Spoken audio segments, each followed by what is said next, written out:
Resumiendo los efectos negativos directos que trae la contaminación del agua, tenemos la propagación de enfermedades mencionada, la acción tóxica, carcinogénica, mutagénica, teratogénica de sustancias tóxicas en el agua, la incidencia sobre la producción de alimentos o sobre su cocción o lavado. Puede haber además una reducción de la posibilidad de su uso industrial o agropecuario, o la limitación de su uso recreativo. ¿Y cómo está la situación? Ciertamente es muy difícil cuantificar la carga de contaminación y el ritmo con el que se contamina. Esto es muy variable de región en región, así como entre distintas actividades. La mayor carga de contaminación en masa lo constituye las grandes ciudades y sus múltiples vertidos. Según un informe de la UNESCO del año 2003, la carga mundial de contaminación acumulada podría estimarse en 12.000 kilómetros cúbicos, mucho de lo cual termina en el mar. Más de la mitad de los principales ríos del planeta están gravemente agotados y contaminados, por lo que degradan y contaminan sus ecosistemas y amenazan la salud y el sustento de las personas que dependen de ellos. En esta gráfica podemos ver que en las regiones en desarrollo la concentración de materia orgánica disuelta en los ríos ha aumentado en esta última década. Al 2000, 1.100 millones de personas todavía no contaban con agua potable segura, y 2.400 millones carecían de acceso a un mejor saneamiento, principalmente en Asia y África.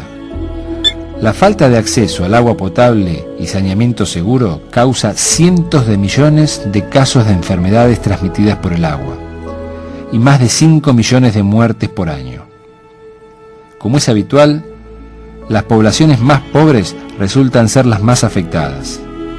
Un 50% de las poblaciones de los países en desarrollo está expuesta a fuentes de agua contaminadas.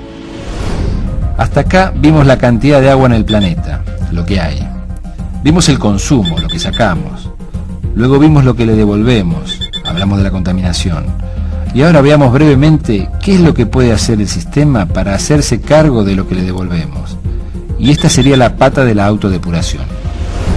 Y para verlo, representémonos un recorrido de un río desde su nacimiento hasta su desembocadura.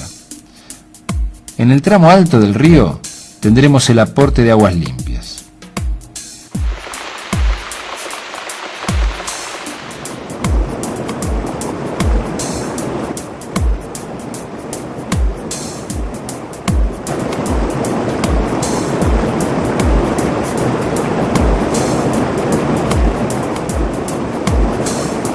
El oxígeno se va disolviendo por difusión desde la atmósfera.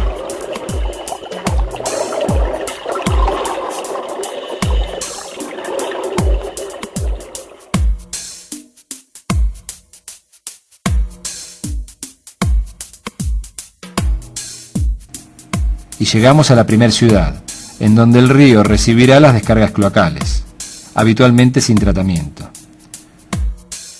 También los efluentes líquidos industriales y las escorrentías agrícolas. Todo esto representa un aporte importante de contaminantes que fundamentalmente es carga orgánica y nutrientes.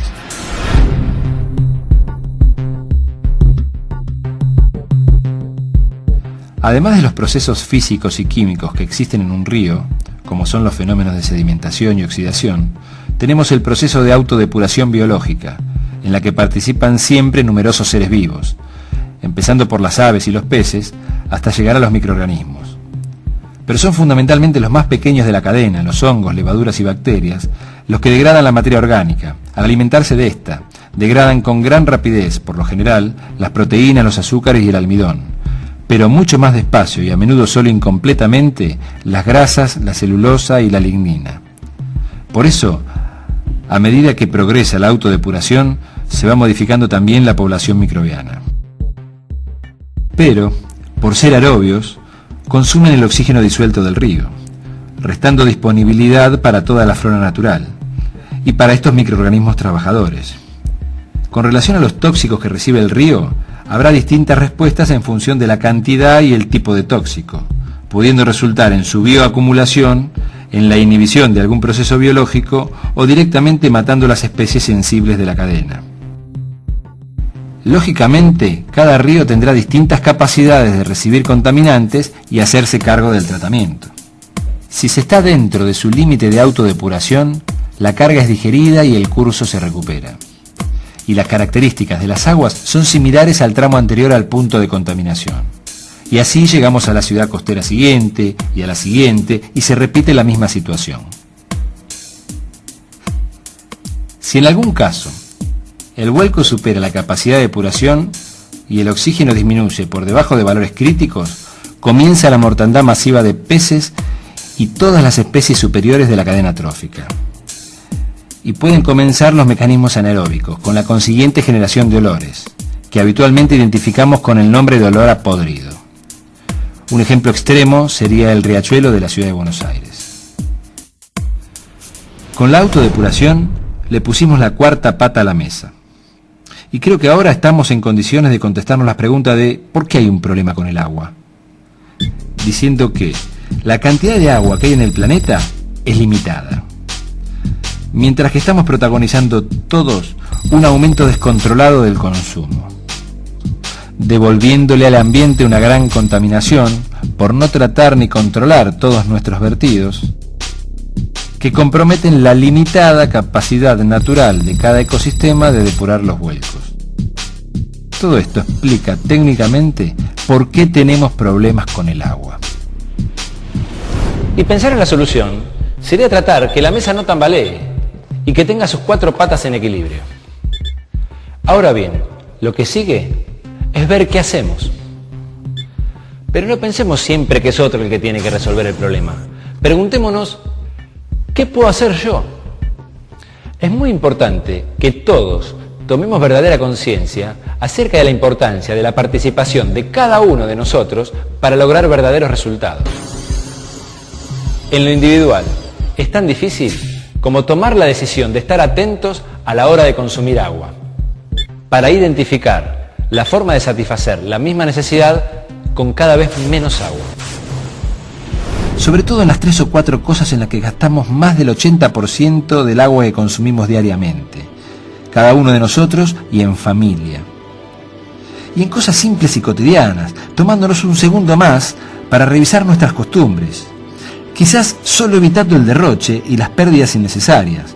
Por ejemplo, no abriendo las canillas a topes, sino solo lo necesario, y manteniéndolas cerradas mientras no se usa.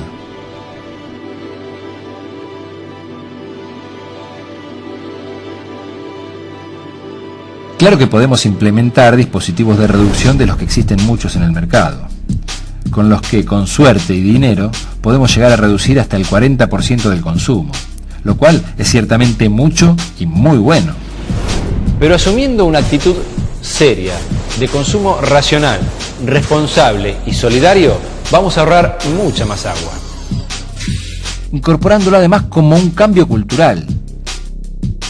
Solo así estaremos tomando acciones positivas para empezar a resolverle el problema a nuestros hijos. Esto depende verdaderamente de cada uno de nosotros. Y es algo concreto que sí podemos hacer, si nos lo proponemos, todos, juntos.